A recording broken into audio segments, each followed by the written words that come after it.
Halo semuanya, hari ini kita akan membahas materi tentang osmoregulasi dan ekskresi. Yuk kita lihat materinya. Komponen utama penyusun tubuh hewan adalah air yang jumlahnya 60-95% dari berat tubuh hewan. Air ini tersebar dalam berbagai bagian tubuh, yaitu di dalam sel atau cairan intraseluler dan di luar sel atau cairan ekstraseluler.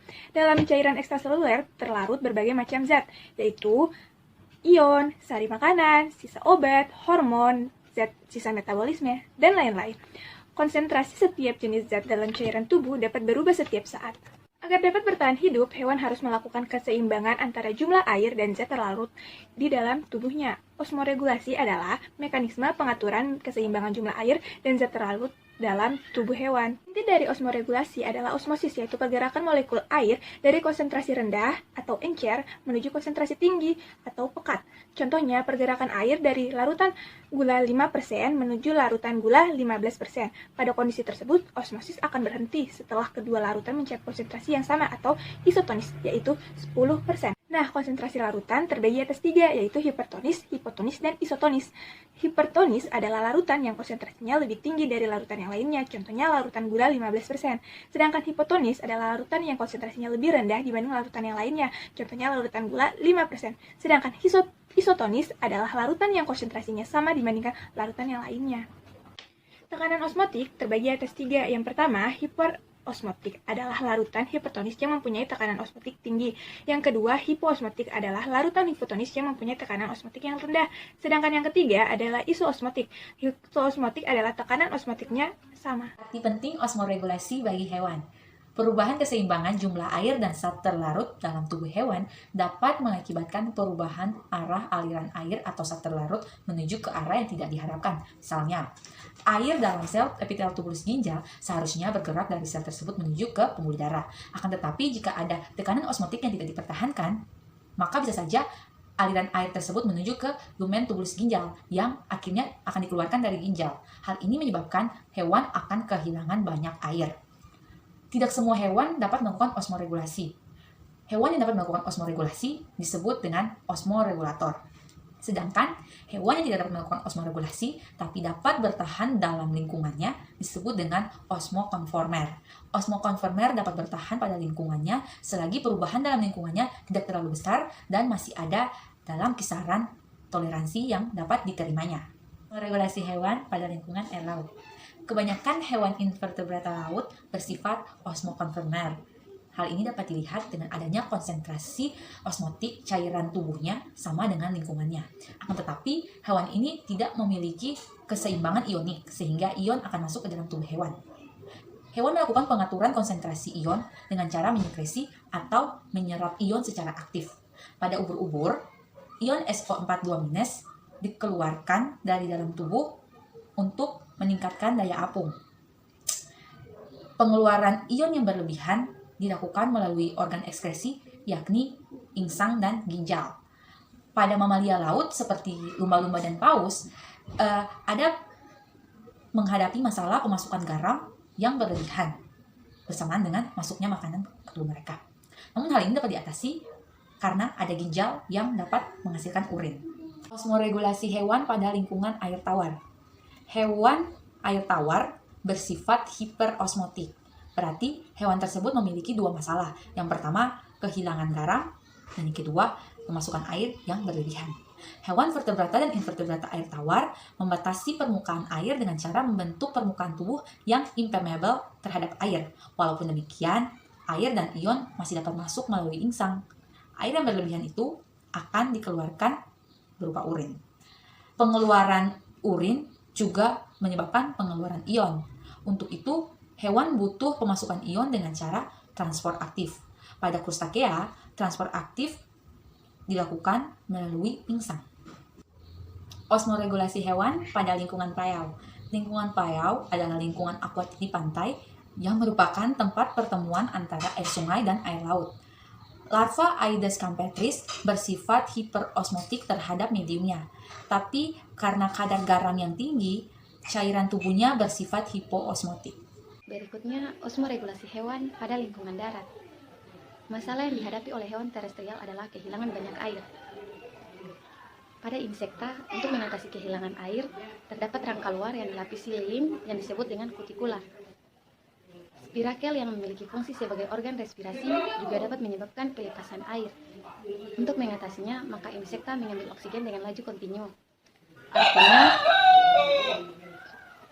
Artinya, pada insekta inspirasi tidak selalu diikuti oleh ekspirasi. Pada hewan vertebrata darat, misalnya reptil yang memiliki kulit kering dan bersisik. Hal ini bertujuan agar tidak kehilangan air dalam jumlah yang besar. Selain itu juga reptil memiliki feses yang kering. Selanjutnya yaitu sistem ekskresi pada hewan. Yang pertama, sistem ekskresi pada hewan invertebrata. Sistem pengeluaran pada hewan invertebrata dibedakan menjadi 4. Yang pertama, defekasi. Defekasi yaitu proses pengeluaran zat-zat sisa pencernaan yang disebut dengan tinja yang akan dikeluarkan melalui anus. Yang kedua, ekskresi. Ekskresi yaitu zat sampah sisa metabolisme yang tidak diperlukan lagi oleh tubuh. Yang ketiga, sekresi. Sekresi yaitu pengeluaran zat hasil metabolisme yang masih dibutuhkan tubuh. Yang keempat, eliminasi. Eliminasi yaitu pengeluaran zat-zat sisa metabolisme yang berupa cairan. Contoh sistem ekskresi pada hewan invertebrata yang pertama yaitu sistem ekskresi pada hewan bersel satu. Paramecium dan organisme bersel satu lainnya yang hidup di lingkungan yang berair akan membuang karbon dioksida secara difusi. Protozoa memiliki organel ekskresi berupa vakuola berdenyut dan vakuola kontraktil yang berperan mengatur kadar air dalam sel. Contoh yang kedua yaitu sistem ekskresi pada Porifera. Porifera adalah hewan multiseluler atau metazoa yang paling sederhana karena hewan ini memiliki ciri tubuhnya yang berpori seperti busa dan spons. Sistem ekskresi pada Porifera, sel-sel epidermis Porifera dapat mengeluarkan zat sisa metabolisme secara difusi. Contoh yang ketiga yaitu sistem ekskresi pada cacing pipi atau Platyhelminthes. Cacing pipi mempunyai organ nephridium yang disebut sebagai protonephridium. Di dalam protonephridium terdapat sel api yang dilengkapi dengan silia. Gerakan flagela juga berfungsi mengatur arus dan menggerakkan air ke sel api pada sepanjang saluran ekskresi. Yang diberikan, perkenalkan nama saya Dini Ifadia dengan NIM 2018-76008. Di sini saya akan menjelaskan tentang sistem ekskresi pada cacing pipi, cacing tanah, dan belalang. Yang pertama, saya akan menjelaskan tentang sistem ekskresi pada cacing pipi atau Platyhelminthes. Pada cacing pipi mempunyai organ nephridium yang disebut sebagai protonephridium. Di dalam protonephridium terdapat sel api yang dilengkapi dengan silia. Gerakan flagela juga berfungsi mengatur arus dan menggerakkan air ke sel api dan sepanjang saluran ekskresi. Karena flagela merupakan filamen protein uliran atau helikal dengan panjang dan diameter yang sama, dimiliki oleh beberapa bakteri patogen. Untuk dapat bergerak bebas dan cepat dalam proses pergerakan berenang. Ya, ini adalah gambar dari organ cacing pipi.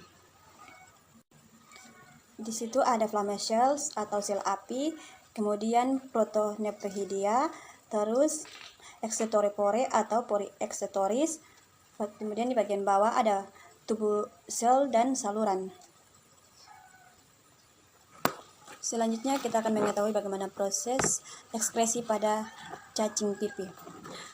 Proses ekskresi pada cacing pipi diawali dengan gerakan silia yang mengakibatkan cairan tubuh seperti air, ion natrium, kalium, dan nitrogen, dan urea masuk melalui celah sel api.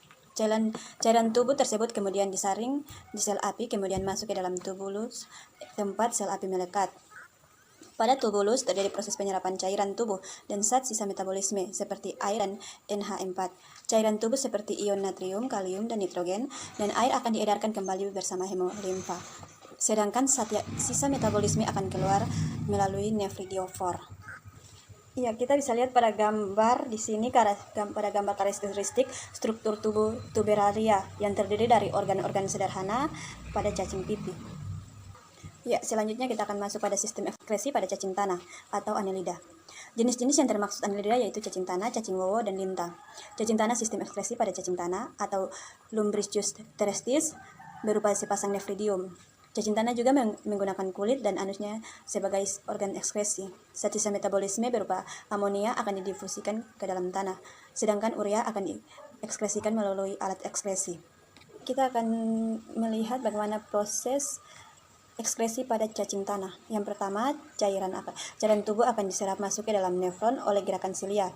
Kemudian, cairan mengalir melalui tubulus nefrik dan terjadinya proses penyerapan. Dan yang terakhir, zat sisa akan diekskresikan keluar melalui nefrodiotor. Inilah gambar dari sistem ekskresi pada Annelida. Ya, berikutnya saya akan menjelaskan tentang sistem ekskresi pada belalang atau insekta. Alat ekskresi insekta disebut Malpighi. Alat ini berguna untuk menyerap sisa-sisa yang mengandung zat lemas dari darah untuk kemudian dikeluarkan di usus belakang lambung.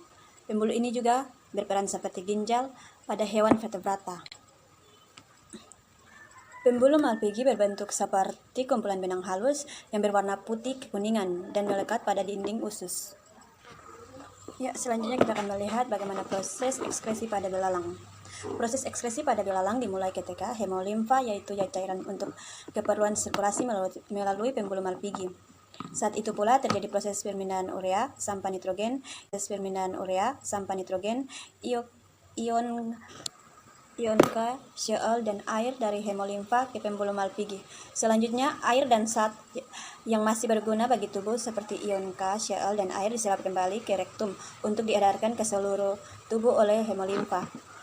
Sedangkan zat yang mengandung sampah nitrogen akan diendapkan sebagai kristal asam urat yang nantinya akan dikeluarkan hemolimfa. Sedangkan zat yang mengandung sampah nitrogen akan diendapkan sebagai kristal asam urat yang nantinya akan dikeluarkan bersama feses melalui anus. Ya, ini adalah gambar organ pada sistem ekskresi belalang. Itulah penjelasan dari saya mengenai sistem ekskresi cacing pipi, cacing tanah, dan belalang.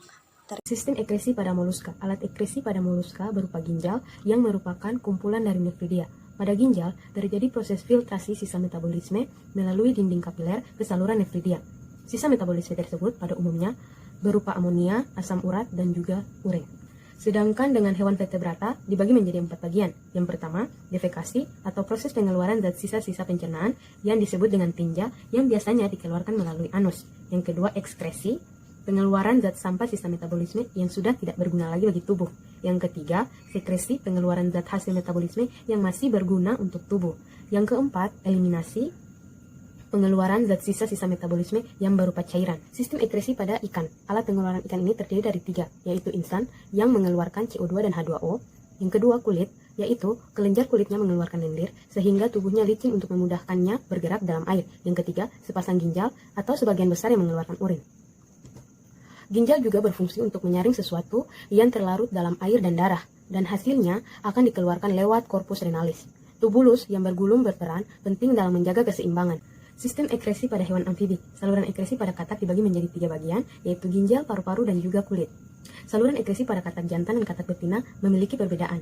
Pada katak jantan, saluran kelamin dan urin bersatu dengan ginjal, sedangkan pada katak betina itu tidak, saluran itu terpisah. Begitu pula dengan alat lainnya, pada satu saluran dan lubang pengeluaran yang disebut dengan kloaka.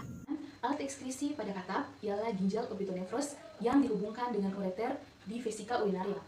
Ginjal ini berwarna merah kecoklatan serta terletak di sebelah kanan dan kiri tulang belakang katak. Teman-teman harus tahu bahwa ginjal pada amfibi atau ginjal pada katak sama dengan ginjal pada ikan air tawar karena keduanya berfungsi untuk mengeluarkan air yang berlebih. Nah, katak menyesuaikan kandungan air yang ada dalam tubuhnya sesuai dengan lingkungannya dengan cara mengatur laju filtrasi yang dilakukan oleh glomerulus. Di sini terdapat sistem portal renal yang berfungsi untuk membuang bahan-bahan yang diserap kembali oleh tubuh katak selama masa aliran darah melewati glomerulus dibatasi. Nah, teman-teman harus tahu bahwa katak juga menggunakan kantung kemih untuk konservasi air. Apabila katak berada di air, maka kantung kemih akan terisi oleh urin yang encer. Nah, teman-teman, sekarang saya akan menjelaskan tentang sistem ekskresi pada reptil. Sistem ekskresi pada reptil berupa ginjal, paru-paru, kulit, dan kloaka. Kloaka sendiri merupakan satu-satunya lubang untuk mengeluarkan zat-zat hasil metabolisme. Teman-teman harus tahu bahwa pada jenis kura-kura tertentu terdapat sepasang vesikel urinaria yang bermuara langsung ke kloaka dan berfungsi sebagai untuk alat respirasi. Teman-teman, kita lanjut ke sistem ekskresi pada burung atau aves. Di sini, alat ekskresi pada burung berupa sepasang ginjal metanefros, paru-paru, dan kulit. Nah, ginjal dihubungkan langsung oleh ureter ke kloaka karena burung tidak memiliki vesika urinaria. Teman-teman juga harus tahu bahwa di dalam kloaka terjadi reabsorpsi air yang menambah jumlah air di dalam tubuh. Nah, teman-teman, sampah organik dibuang sebagai asam urat yang dikeluarkan lewat kloaka sebagai kristal putih yang bercampur feses. Oke teman-teman, yang terakhir adalah sistem ekskresi pada hewan mamalia atau hewan yang menyusui. Sistem ekskresi pada hewan mamalia berupa ginjal, paru-paru, kulit, dan hati. Ginjal sendiri mengeluarkan urin, kulit mengeluarkan keringat, paru-paru mengeluarkan karbon dioksida, dan hati mengeluarkan urea. Sekian dan terima kasih.